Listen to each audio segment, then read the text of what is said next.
Good morning students. अब हम लोग डिस्कस करेंगे आज क्लास 6 सब्जेक्ट साइंस चैप्टर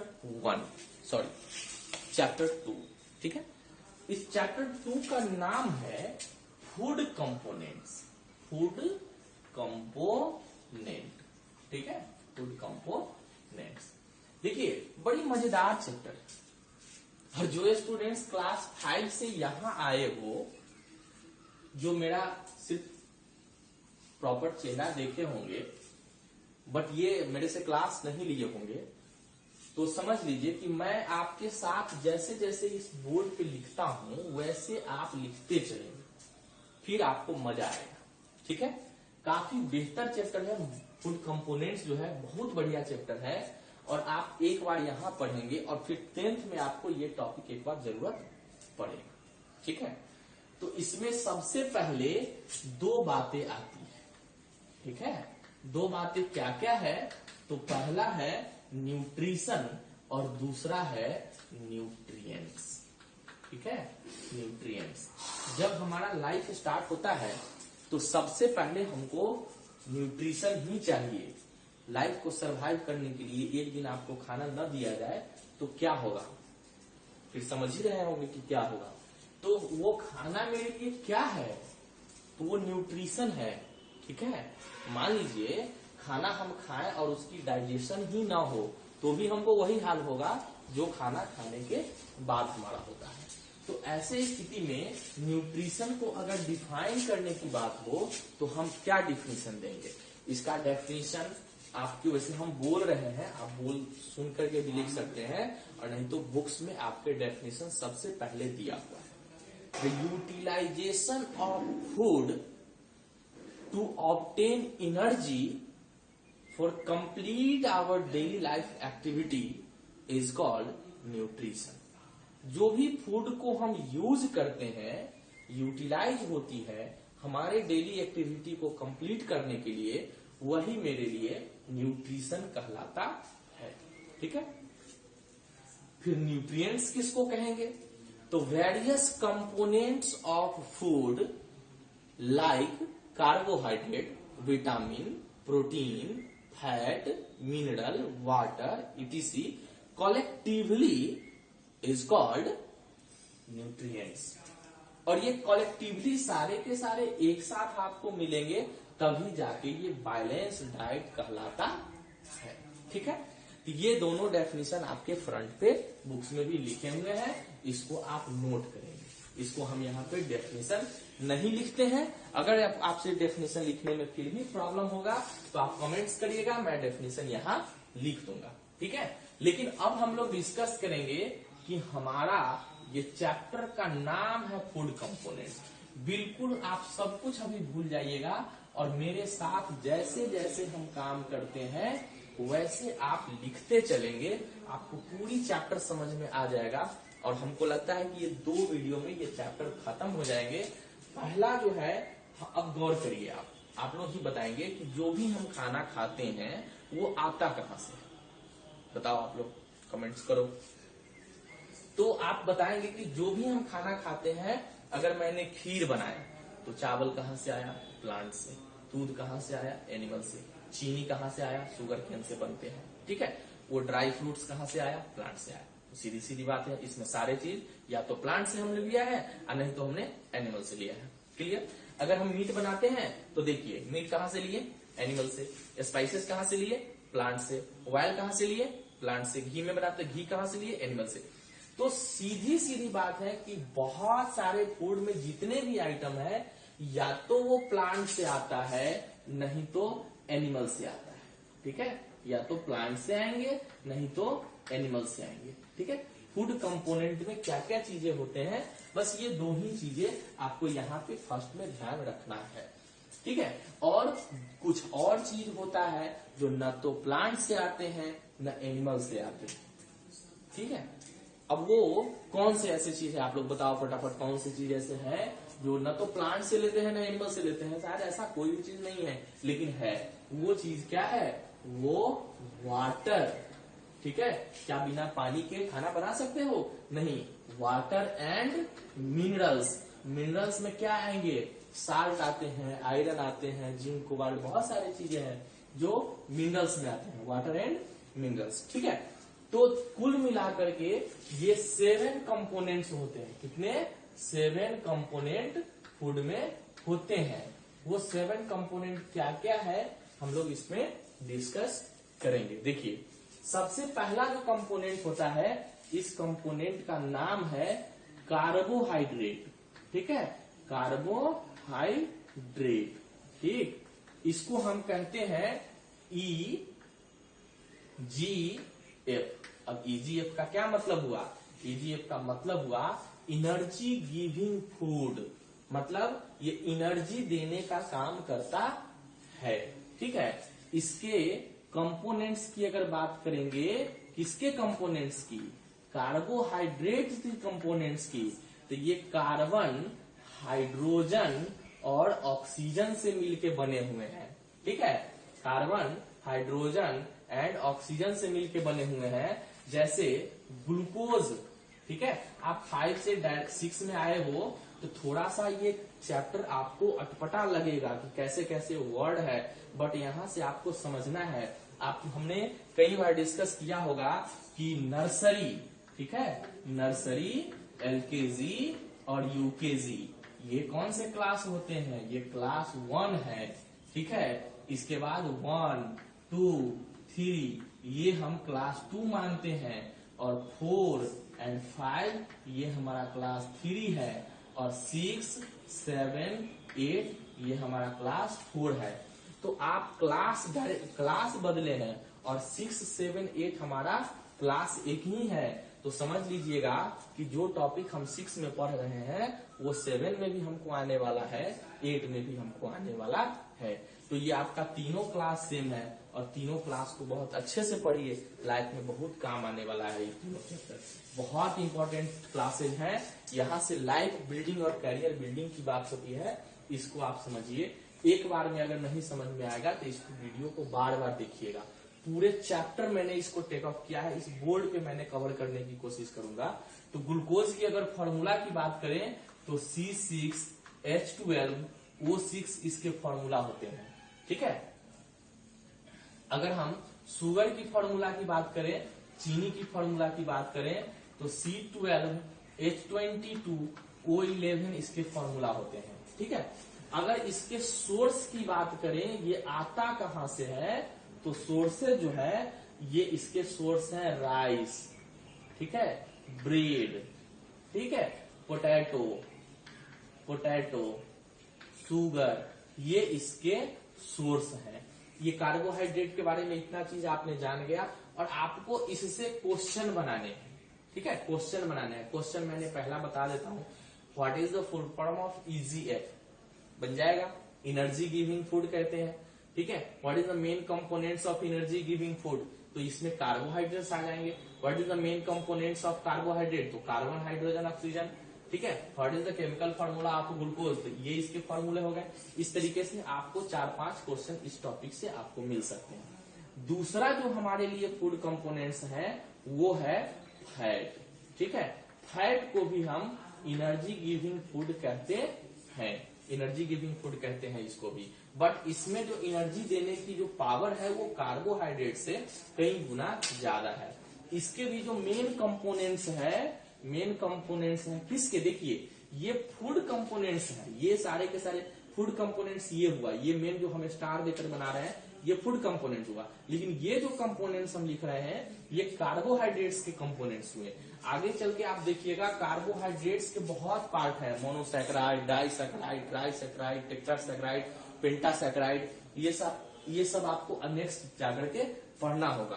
ठीक है, तो फैट को भी एनर्जी गिविंग फूड हम कहते हैं। इसके कंपोनेंट्स की अगर बात करें तो इसके भी कंपोनेंट्स होते हैं कार्बन, हाइड्रोजन एंड ऑक्सीजन। ठीक है, इसके सोर्स की अगर बात करें कि हमको कहां से मिलेगा ये सोर्स फैट, तो ये मिलेगा हमको ऑयल से, घी से, बटर से, ठीक है, और योग से मिलेगा। योग अंडे का जो येलो वाला पार्ट होता है उसी को योक कहते हैं, उसमें फैट बहुत ज्यादा होता है। ठीक है, तो ये मेन चीजें हमारा फैट के बारे में हो गया, इसके सोर्स हो गए, कंपोनेंट्स हो गए। इसके भी बहुत सारे पार्ट हैं। आप ऑयल का पैकेट जो देखिएगा उसके पीछे सैचुरेटेड एसिड, अनसैचुरेटेड एसिड, वो सब लिखा रहता है। और फैट ज्यादा हमको नहीं लेना चाहिए। हम ज्यादा फैटी चीज अगर खाएंगे, बॉयल किया हुआ चीज कम खाएंगे और पूरा फ्राइड ज्यादा हम खाएंगे तो हमारा ये स्टोर हो जाएगा हमारे बॉडी में, ग्लाइकोजेन के रूप में स्टोर होते हैं। किस रूप में? फैट जो है हमारे बॉडी में ग्लाइकोजेन के रूप में स्टोर हो जाते हैं। ठीक है, ये भी आपका क्वेश्चन बनेगा कि ग्लाइकोजेन क्या होता है, व्हाट इज ग्लाइकोजेन। ठीक है, तो ये भी आपका क्वेश्चन बनेगा। नेक्स्ट जो हमारा पॉइंट्स है वो हमारा है प्रोटीन। ठीक है, प्रोटीन देखिए, जैसे घर बनाने में हमको सीमेंट की जितनी इंपॉर्टेंस है, सीमेंट ऐसे ही ईंट को हम रख देंगे तो घर बन जाएगा? नहीं बनेगा। तो सीमेंट के जितने बड़े इंपॉर्टेंस हमारे घर बनाने के लिए है, उसी तरह हमारे बॉडी को बिल्डिंग करने के लिए, ये सब कनेक्ट करने के लिए जो सबसे बड़ा चीजें हैं वो हमारे लिए प्रोटीन है। और प्रोटीन को हम कहते हैं बॉडी बिल्डिंग फूड। क्या कहते हैं? Body building food. ये सुन करके इसका फुल फॉर्म याद रखिएगा, हम इसको लिख नहीं रहे हैं, बॉडी बिल्डिंग फूड। ठीक है, इसके कंपोनेंट्स की अगर बात करें, काफी इंपॉर्टेंट है क्वेश्चन, हम तो बनाते ही हैं, एग्जाम में हम देंगे ही देंगे। कंपोनेंट्स की बातें करें, ठीक है, तो इसमें कार्बन, हाइड्रोजन, ऑक्सीजन के साथ इसमें नाइट्रोजन बढ़ जाते हैं। आप नाइट्रोजन एनवायरमेंट में कितना % जानते हैं? 78%। यही नाइट्रोजन वो प्रोटीन में कन्वर्ट होकर के प्लांट में जाता है। क्लास 8 में पढ़िएगा नाइट्रोजन फिक्सेशन। और प्लांट में जाने के बाद हमारे बॉडी में आता है और हमारे बॉडी से फिर हमको यूटिलाइज होता है, जो एमाइनो एसिड के रूप में यूटिलाइज होता है। तो ये प्रोटीन के कंपोनेंट्स हो गए। इसके अगर सोर्सेज की बात करें, हम सोर्सेज की बात करें तो इसके सोर्स हैं पल्सेज। ठीक है, पल्सेज, मिल्क हो गया। इसके बाद एल्बुमिन। देखिए एल्बुमिन क्या होता है समझ लीजिए।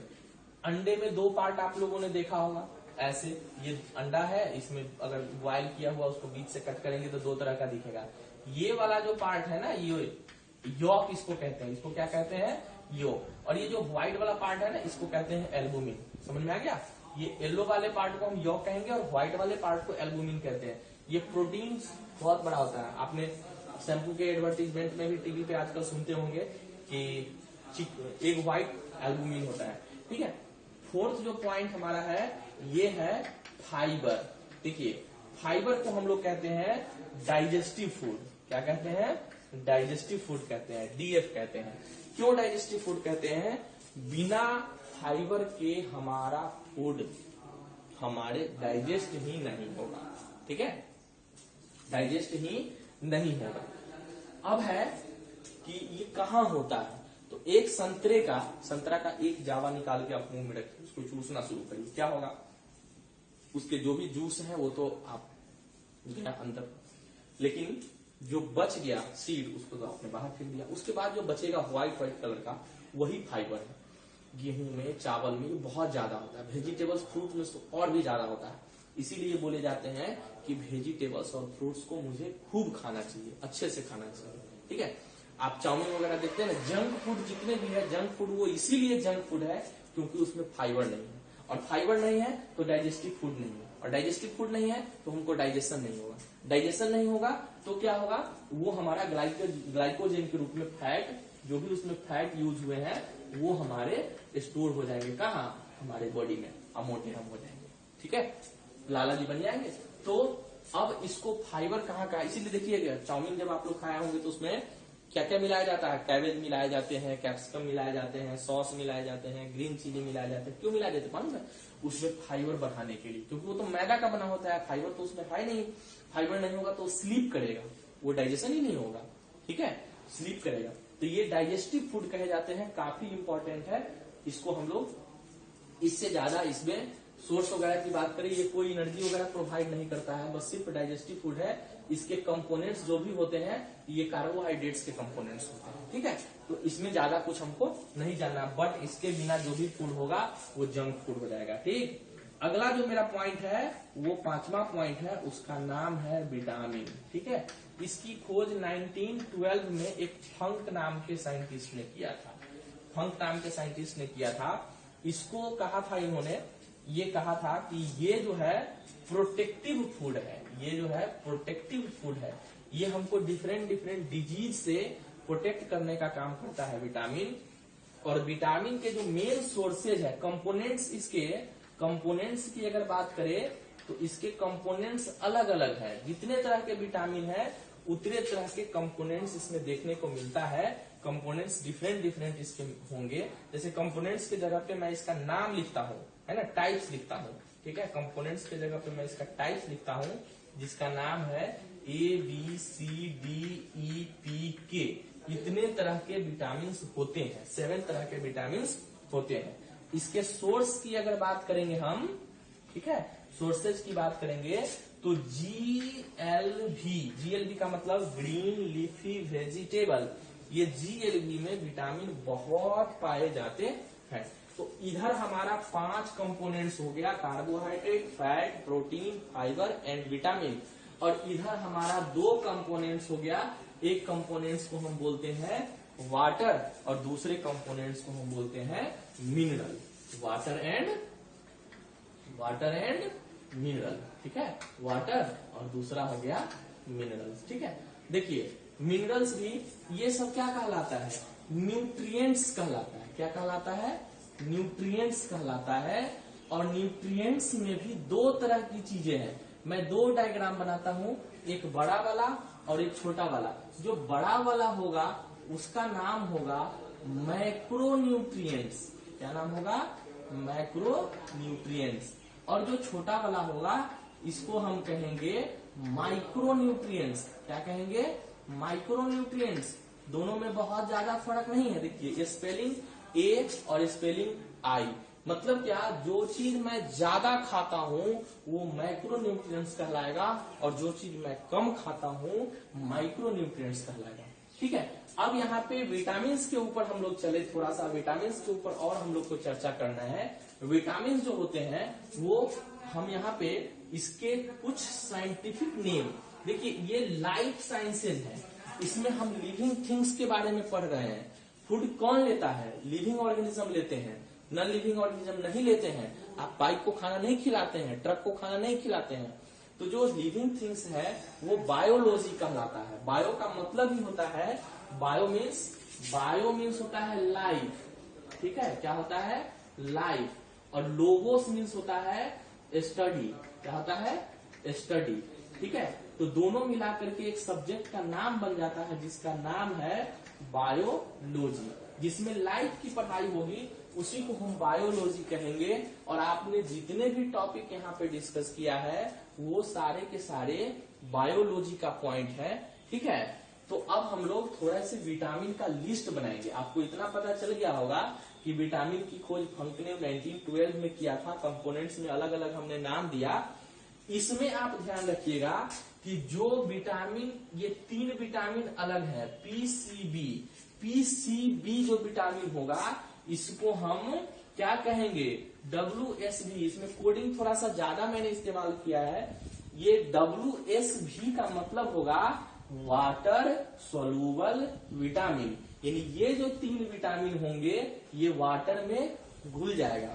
और बाकी के जो बच गए 4 विटामिन जिसका नाम है KEDA, इसको हम कहेंगे FSV, यानी कि फैट सोलूबल विटामिन, ठीक है। तो ये ध्यान रखिएगा, ऑब्जेक्टिव क्वेश्चन बनते हैं तो 3 इसमें से लिख करके आपको कहेंगे सिलेक्ट करिए इसमें, है ना। तो ये KEDA 4 विटामिन हमारा फैट सोलूबल विटामिन है और ये जो 3 विटामिन है ये हमारा वाटर सोलूबल विटामिन है, ठीक है। तो अब हम थोड़ा सा विटामिन का लिस्ट देखते हैं। देखिए घर में अगर छोटा सा बच्चा अगर जन्म लिया है तो उसको हम क्या करते हैं, नाम कुछ भी डाल देते हैं, गुड्डू, पप्पू, ठीक है, कुछ भी। लेकिन जब स्कूल में नाम अगर लिखाया जाएगा तो उसको क्या हो जाएगा, एडमिशन के टाइम में उसका क्या गुड्डू पप्पू सबको लप्पू नाम रखते हैं, नहीं, उसका स्पेशल नाम चुन करके रखते हैं, ठीक है। सलमान खान नाम रखते हैं, शाहरुख खान नाम रखते हैं, अमिताभ बच्चन नाम रखते हैं, नहीं ना, क्या नाम रखते हैं, अपने पसंद का नाम रखते हैं। तो जब इन्होंने खोज किया, पता चला इनको कि ये सब ऐसे ऐसे केमिकल सब्सटेंसेस हैं जो हमारे बॉडी में यूज होते हैं, तो उसका उस समय उनको जो नाम मिला वो उन्होंने डाल दिया। तो उसने नाम क्या डाला, ए, यहां पे हम विटामिन लिख देते हैं, विटामिन ए, ठीक है। इसके बाद B1, B2, B3, B5, 4 नहीं है, ठीक है, आएगा कभी फ्यूचर में तो हो जाएगा, B6, B7, B9, फिर 8 नहीं है, B12, B17, विटामिन सी। ये सबसे पहले विटामिन लगा हुआ है, इसको आप नोट करिएगा और याद करिएगा। अगर मैं क्लास लूं आपका तो पता चलेगा, ये सब हम पूछेंगे और सब याद करके आइएगा। बड़े काम की चीजें हैं, 6 to 8 में थोड़ा सा 5 से एक्स्ट्रा पढ़ना पड़ता है, बड़े मजा आएगा पढ़ने में। और लाइफ साइंसेज है, कितने लोग सपना बनाए हुए कि मुझे डॉक्टर बननी है, तो समझ लीजिए डॉक्टर बननी है तो आपको फर्स्ट चैप्टर में यही सब थोड़ा सा टफ करना, वर्क करना पड़ेगा। C, vitamin C, vitamin D, vitamin E, ठीक है, विटामिन पी एंड विटामिन के, ठीक है। तो ये इतने तरह के विटामिन हैं, इसके आप थोड़े से साइंटिफिक नेम क्या है, ये साइंटिफिक नेम हमारे बुक्स में भी है और यहाँ पे मैं आपको बताता हूँ। इसको आप मेरे साथ लिखेंगे और इसको याद करेंगे और आप क्लास में सुनाएंगे तो बड़ा मजा आएगा, ठीक है। देखिए विटामिन ए का जो नाम है वो रेटिनॉल है। क्या नाम है? रेटिनॉल, ठीक है। स्पेलिंग दिख रहा है आप लोग को? ये तो हम छोटा कर देते हैं, रेटिनॉल नाम है। स्पेलिंग ही गलत हो गया, हम ही गलती कर गए, पहला ही गलती हो गया, रेटिनॉल। क्या नाम है? रेटिनॉल। ये दिख रहा है शायद आप सब लोगों को, ठीक है, बिल्कुल दिख रहा है रेटिनॉल। और जो B1 है ना, इसका नाम है थाइमाइन। क्या नाम है? थाइमाइन। और जो B2 है इसका नाम है राइबोफ्लाविन। थोड़ा सा टेढ़ा नाम तो है बट याद करेंगे मजा आएगा, राइबोफ्लाविन। और ये सब सीखिए। इसका नाम है निकोटीनिक एसिड। क्या नाम है? Nicotinic acid. या इसका एक और नाम है जिसको हम कहते हैं नियासिन। क्या कहेंगे? नियासिन, ठीक है। यहाँ पे स्पेलिंग आपको दिख रही होगी, नहीं दिख रही है शायद तो कट अगर गई हो, साइड थोड़ा लग रहा है ज्यादा मुझे। तो नियासिन नाम है, ये तो निकोटीनिक एसिड है और नियासिन। और जो B5 है इसका नाम है पैंटोथेनिक एसिड, ठीक है, पैंटोथेनिक एसिड। और जो B6 है इसका नाम है पायरोडॉक्सिन। इसका नाम है पायरोडॉक्सिन। और जो B7 है इसका नाम है बायोटिनिक एसिड। या और एक और नाम इसका हम कह सकते हैं जो है बायोटीन, ठीक है, बायोटीन। और जो B9 है उसका नेम है फॉलिक एसिड, ठीक है, फॉलिक एसिड। और जो B12 है इसका नाम है साइनोकाबालामीन, ठीक है, साइनोकाबालामीन। और जो इसका नाम है उसका नाम है मेलिगडेनम, मेलिगडेनम, ठीक है। ये स्प्राउटेड सीड में होता है, बड़ी इंपॉर्टेंट चीजें होते हैं, एंटी कैंसर होता है ये। और जो विटामिन ई है इसका नाम है एस्कॉर्बिक एसिड, ठीक है। और जो डी है इसके नेम है कैल्सीफेरॉल, ठीक है। और जो ई है इसका नाम है टोकोफेरॉल। सुने होंगे आप नाम फेयर एंड लवली के एडवर्टीजमेंट में, विटामिन ई युक्त यही ई होता है, टोकोफेरॉल। और जो पी होते हैं वो मिनरल्स होते हैं, हमने कोडिंग करने के लिए ये बना के इसमें रखा है, बट इसकी यहाँ पे नाम हम नहीं लिखेंगे, नाम नहीं आएगा पी, इसलिए कि पीसीबी यहाँ भी याद कर सकते हैं, फिजिक्स केमिस्ट्री बायोलॉजी। और जो के है इसका नाम है हाइलोक्विनोन, ठीक है, हाइलोक्विनोन। तो ये आप जितने भी ये छोटा छोटा जो वर्ड आप महीन महीन दिख रहा है आपको, ये इतना जल्दी नहीं समझ में आएगा, इसको वीडियो को देखिएगा, 2-3 बार देखिएगा, इसमें बहुत टॉपिक है, ठीक है। अब इसमें हम विटामिन का लिस्ट मैंने दे दिया, ये जब आप याद कर लेंगे तब आपको हम बताएंगे कि विटामिन ए कहाँ पाया जाता है, मतलब विटामिन ए का सोर्स क्या है, उसका लिस्ट बताएंगे। और जब वो आपको याद हो जाएगा तब हम बताएंगे कि विटामिन ए अगर हम नहीं खाएंगे तो हमको कौन सा प्रॉब्लम हो जाएगा, ठीक है। ये पूरा का लिस्ट फिर उसका बताएंगे, ठीक है। और ये भी कौन सा प्रॉब्लम हो जाएगा तो ये हम बताएंगे। और जो अगले वीडियो में हम लोग मिनरल का लिस्ट बनाएंगे, मिनरल में आयरन हो गया, जिंक हो गया, कोबाल्ट हो गया, निकेल हो गया, ये मिनरल का लिस्ट हम बनाएंगे। ये जो है विटामिन का लिस्ट है, नेक्स्ट वीडियो में हम मिनरल का लिस्ट आपको बताएंगे। एक ही दिन में एक ही वीडियो में अगर बना देंगे तो ओवरफ्लो हो जाएगा, ज्यादा मत सीखिए, एक ही दिन में थोड़ा थोड़ा सा कम सीखिए। और हम क्वेश्चन पूछेंगे, माइक्रोन्यूट्रिएंट्स क्या होता है, माइक्रोन्यूट्रिएंट्स क्या होता है, ये सब माइक्रोन्यूट्रिएंट्स हैं, ठीक है। ये जो विटामिन देख रहे हैं माइक्रोन्यूट्रिएंट्स हैं और ये मैक्रोन्यूट्रिएंट्स है। विटामिन कभी आप सोच के खाते हैं कि विटामिन है, ये विटामिन है, विटामिन है, विटामिन है, खा लेते हैं? नहीं, वो तो हम लोग सिर्फ सलाद वगैरह उठा उठा के खाते हैं। लेकिन ये सब मैक्रोन्यूट्रिएंट्स है और ये हमारा माइक्रोन्यूट्रिएंट्स है। हम समझ रहे हैं कि आप वीडियो को 1-2 बार देखेंगे तो आपको ये बहुत अच्छे से समझ में आ जाएगा। और आप 5 से 6 में गए हैं तो थोड़े से लेवल आपका बढ़ेगा भी, घबराइएगा नहीं, समझ में सब आएगा। इसको आप अच्छे से देख करके इसको सेम टू सेम कॉपी करिए और बुक पढ़िए। बायोलॉजी के टॉपिक है, थोड़े से ये इंपॉर्टेंट है ही, थोड़े से टेढ़े वर्ड होते हैं, उसको हम लोग याद करेंगे, ठीक है। इतना कर लेंगे। और ये मेरा पार्ट 3rd वीडियो है। ये पार्ट 1 और 2 में चैप्टर 1 और 2 को हम डिस्क्रिप्शन किए थे, जिसमें बताए थे रूट किसका खाते हैं, लीफ किसका खाते हैं, फ्रूट्स किसका खाते हैं, फ्लावर किसका खाते हैं, ठीक है। अनइक्वल डिस्ट्रीब्यूशन फूड न्यूट्रिशन के लिए उसमें हम लोगों ने डिस्कस किया था। वो टॉपिक हम 2 वीडियो, जो 2 वीडियो नहीं देखे हैं वो दोनों वीडियो देख लेंगे और तीसरे वीडियो को अच्छे से देखेंगे, इसका नोट्स बनाएंगे। फिर हम लोग एक और वीडियो बनेगा तो चैप्टर 2 फिनिश हो जाएगा। इतने स्पीड नहीं चलना है हमको, इस बीच में हम ये दोनों चैप्टर करके फिर थोड़े से हम स्लो हो जाएंगे, आपके डाउट को क्लियर करेंगे, ठीक है। सैटरडे को डाउट आपका क्लियर होगा, जो जो प्रॉब्लम है आप पूछिएगा, हम आपको सब डील करेंगे, ठीक है। लेकिन ध्यान रखिएगा कि डाउट जो पूछिएगा तो सीधे मोबाइल में नहीं लिखना है, आपको कॉपी पे लिख के फोटो खींच के आपको भेजना होगा, ये मेरा प्रॉब्लम है, इसको हमें बताइए, ठीक है। तब तक के लिए गुड बाय।